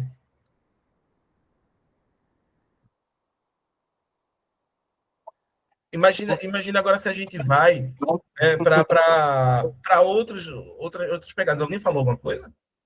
Sim, Erison, desculpa aí por interromper, né?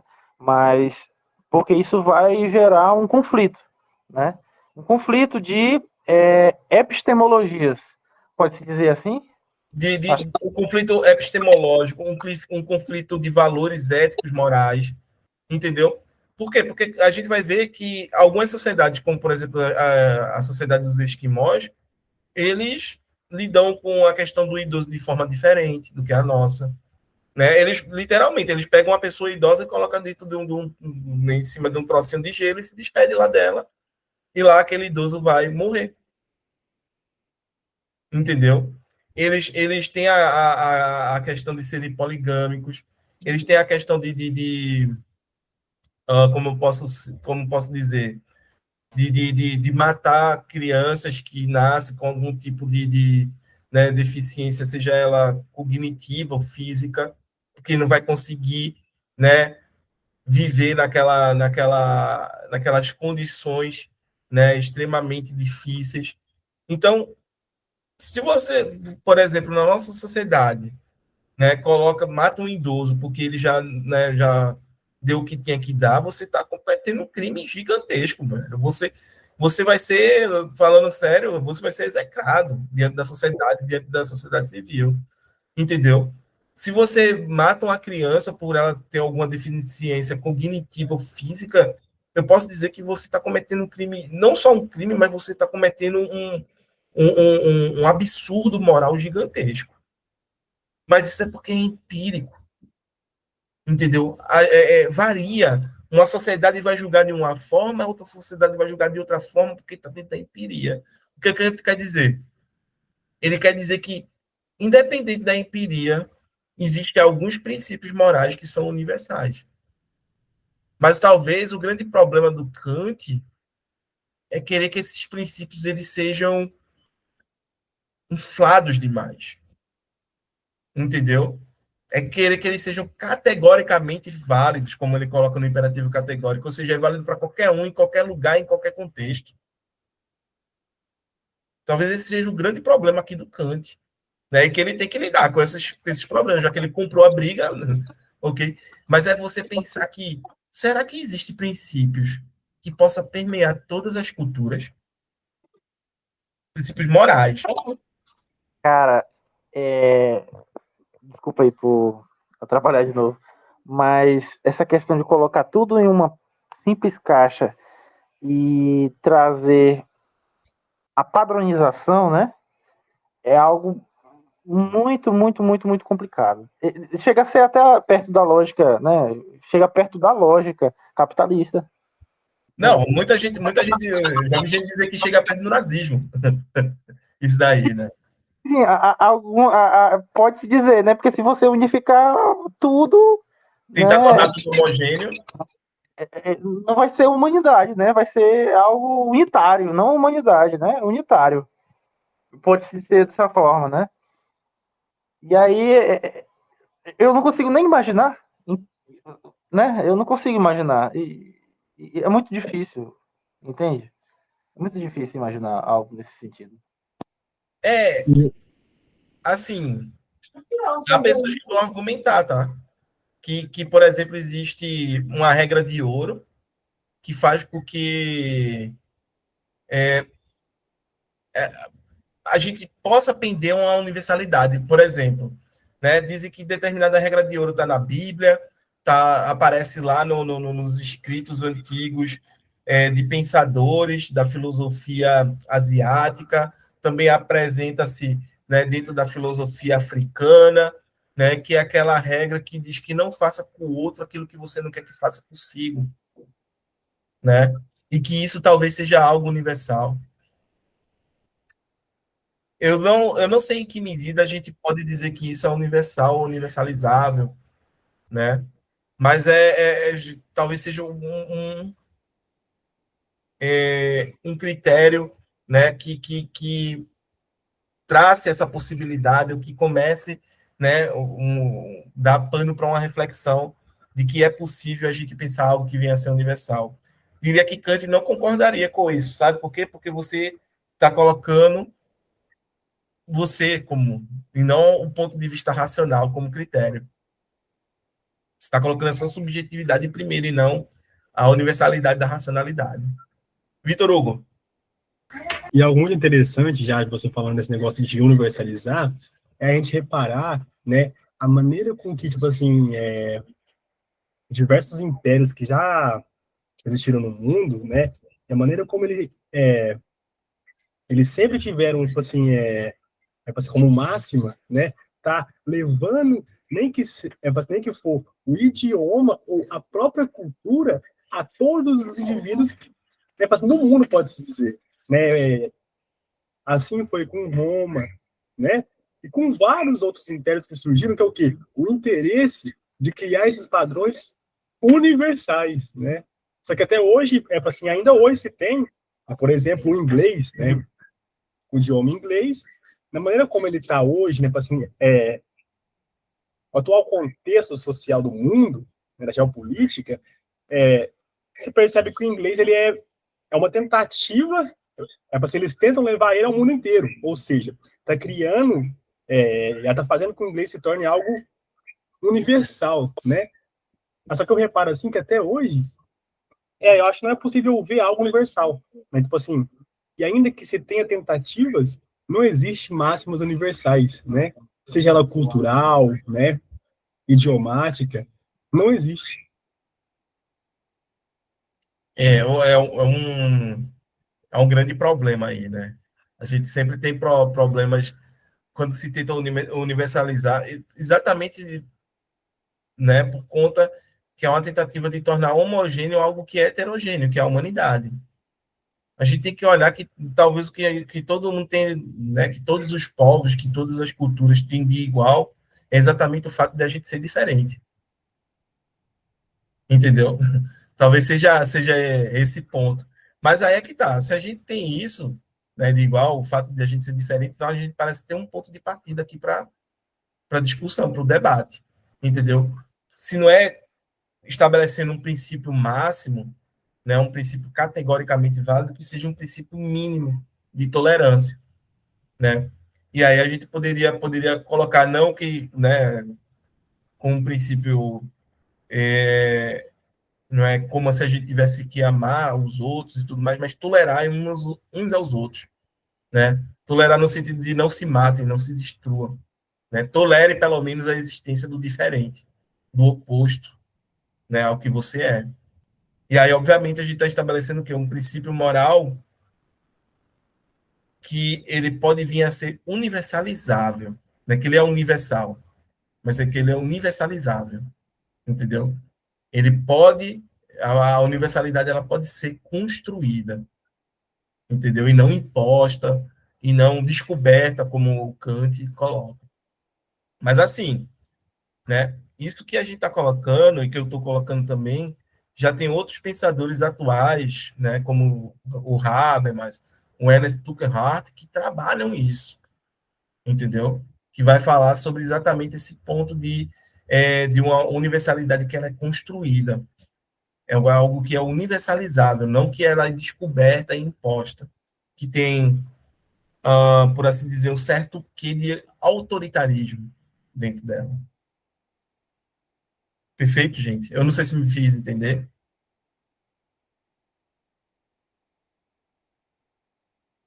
Perfeito, perfeito?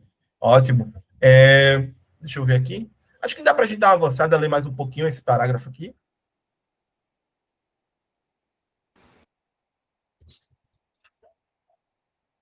Bora lá, eu leio? Bora lá, bora lá. Bora. Queres que eu leia? Tu quer ler? Posso ler, sem problema. Bora lá, então. Nessa empresa, a crítica pode, sem censura, começar pelas leis práticas puras e sua efetividade, e tem de começar por elas. Mas, ao invés da intuição, ela coloca como fundamento para essas leis o conceito de sua existência no mundo inteligível, a saber, o conceito de liberdade, pois este conceito não tem outro significado e essas leis só são possíveis com relação à liberdade da vontade. Mas, sob a pressuposição dessa liberdade, elas são necessárias ou inversamente.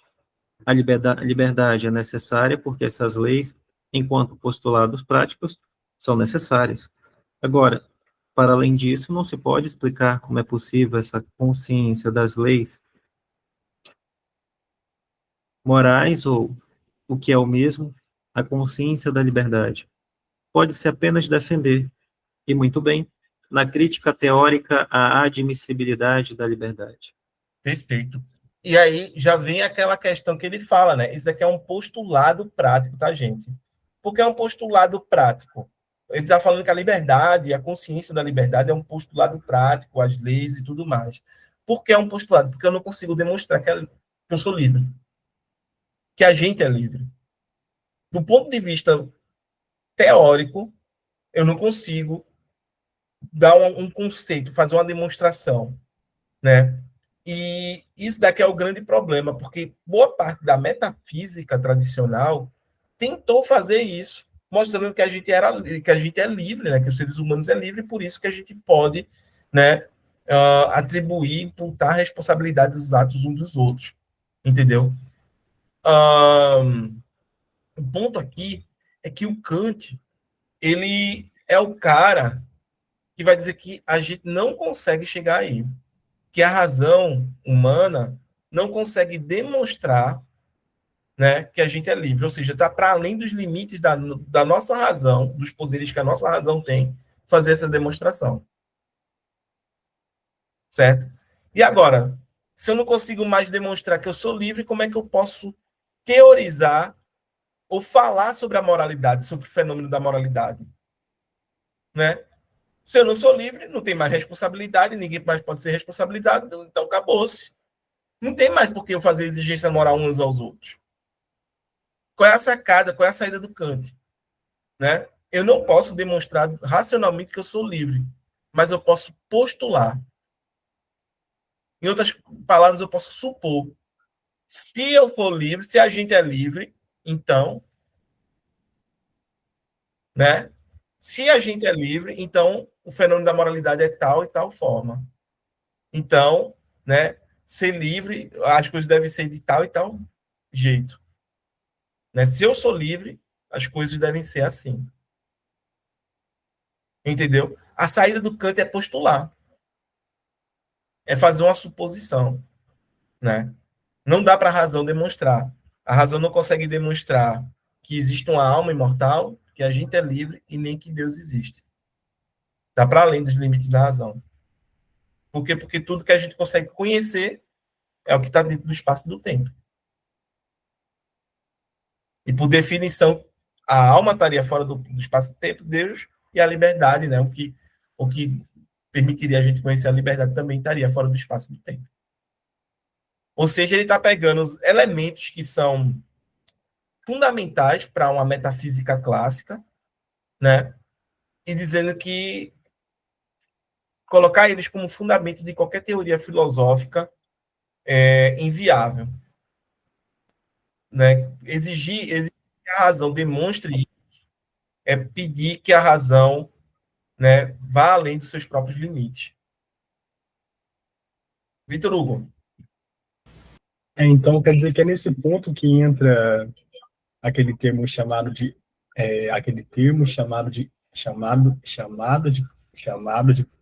peraí, chama-se corolário. Como é o nome? Aquele termo que fala assim, chamado de corolário. Corolário. Colorário. É nesse Corolário, ponto que entra? colorário é uma explicação, não é isso? Para um princípio que foi estabelecido. Então, é isso que você falou, não é? Tipo assim, assim, é impossível eu estar explicando na prática, mas assim, eu posso ver aquilo. Então, se eu posso ver aquilo, eu posso tentar, eu tento deduzir o que é aquilo com palavras. Mas seria isso, né? Mas aí é que tá. Para o Kant, eu não consigo nem intuir. Eu não consigo nem fazer um corolário, que é uma demonstração, uma explicação. Eu não consigo nem intuir. Entendeu? Porque, por exemplo, eu posso não saber definir uma cor, branco, verde, azul, mas eu posso intuir, eu posso chegar e mostrar para você o que é branco, o que é azul, verde, etc. E você vai saber por intuição, mas você também não vai conseguir conceituar. Certo? Eu posso trazer um princípio para você da lógica, como o princípio da não contradição. Entendeu? Mas você não vai saber demonstrar de onde esse princípio foi derivado, de onde ele está saindo. Por isso que ele é um princípio, né? Porque ele está no princípio de tudo, ele é o fundamento da coisa. Né? Se ele derivasse de algo, ele já não era princípio, ele era qualquer outra coisa. Então, entenda que, para o Kant, no caso da liberdade, da alma imortal e de Deus, nem intuir, fazer uma intuição intelectual e sensível é possível. Porque não tem como, não está dentro do tempo e do espaço. Entendeu? E aí, como é que eu faço para pensar algo que está fora do tempo e do espaço? Para o Kant, o erro de toda a metafísica tradicional foi fazer isso. Foi tentar lidar com objetos, com princípios, que ela não pode, de nenhuma forma, encontrar dentro do tempo e do espaço.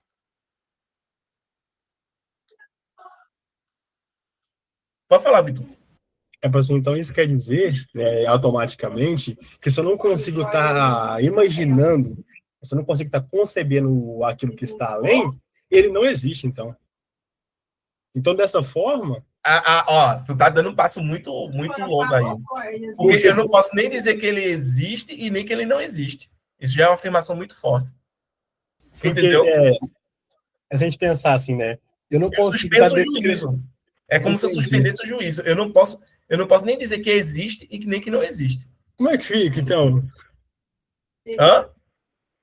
Então, como é que fica, né? Tipo assim, como que a gente... né? E agora? Esse é o grande problema, porque tipo, eu não posso dizer nem que a gente é livre, nem que a gente não é. Eu não tenho como demonstrar. E aí? Entendeu? A mesma coisa se diz a respeito da alma imortal de Deus. Eu não posso dizer que existe ou não existe. Eu não tenho como demonstrar. Do ponto de vista racional, não. Entendeu? É por isso que quando Kant acaba a crítica da razão pura, vai ter um bocado de pastor, de cachorro nos seminários chamado Kant. Né? A galera para se vincar do Kant, coloca o nome dos cachorros no seminário de Kant, velho. Por quê? Porque Kant disse que, do ponto de vista racional, a gente não consegue demonstrar que Deus existe ou não existe. Não é uma questão que a razão possa resolver. É questão de fé. Você sente fé? Massa, vá-se embora. Mas não é questão racional. Entendeu? Muito perfeito, interessante. Depois eu vou pesquisar sobre isso, sobre os cachorros. Quando ele acaba, a galera com raiva do Kant, mete lá o nome dos cachorros no seminário de Kant, velho. Mas, enfim, ele é esperto, tá? Kant, a última coisa que ele é ingênuo, certo? Ele faz isso porque ele se livra dos grandes problemas que a metafísica traz consigo. Porque, no fundo, a gente entra naquela coisa de discussões que são impossíveis de decidir quem está certo. Em que a gente tem posições que não são apenas contrárias, são contraditórias, e as duas posições são verdadeiras. Como é que tu faz tendo duas verdades que são contraditórias? Então eu vou ter que buscar uma terceira verdade para estabelecer qual das duas verdades é contraditória. Aí vai ter outra verdade que é contraditória a essa, que aí vai dar uma redução ao infinito. Entendeu? Por isso que a metafísica virou o palco de disputas infindáveis, né, que não tem fim. Porque ninguém conseguia resolver, porque estava lidando com objetos que não tem como, entendeu, a gente alcançar. Aí a solução de Kant é dizer, não, a gente vai ter que colocar um limite nessa razão. A gente tem que dizer até onde a razão pode conhecer. Né? Essa é a jogada dele. Do ponto de vista racional, até onde a gente consegue estabelecer. Né? Até onde a gente consegue conhecer as coisas, os objetos. Entendeu, gente? De boa. Bem, o ponto todo é que se a gente não é livre, a gente não teria ética, a gente não teria política, a gente não teria direito. Já pararam para notar isso? A gente só tem uma discussão sobre filosofia da moral, sobre política, sobre direito, porque a gente tem liberdade do ponto de vista ontológico da palavra. Entendeu? Não adianta eu estabelecer leis que proíbam as pessoas de fazer determinada coisa se as pessoas não são livres para decidir se podem ou não, se vão ou não fazer determinada coisa. Entendeu? Eu tô puni... é como se você punisse o leão lá, né, o cara pulou dentro da jaula do leão, o leão foi lá e matou. Não, vamos punir o leão vai ficar, né, 30 anos preso ali, porque matou. Você não faz sentido. O leão ele agiu conforme a natureza, ele não tinha outra escolha a não ser agir daquela forma. Mas a gente, de algum jeito, parece que a gente consegue agir contra a nossa natureza. De alguma forma, parece que a gente consegue agir contrário aos nossos desejos. Não é isso. Quantas vezes vocês não já tiveram medo, não já tiveram raiva e não deixaram o medo e a raiva governar as suas ações? Quantas vezes vocês não já tiveram desejos, né, e não sucumbiram a esses desejos? Entendeu? Isso é a prova de. A prova não é uma prova positiva, é uma prova negativa de que a gente é livre. É que eu consigo negar algumas ações, negar alguns impulsos, por assim dizer, né, que governariam a nossa vontade, nos colocariam a agir. Não é isso, galera. Mas é mais do que isso. A gente é capaz de dizer não a nós mesmos, Vitor. Vitor escreveu aqui no chat, né? A gente é capaz de dizer não. A gente é capaz de dizer não a nós mesmos.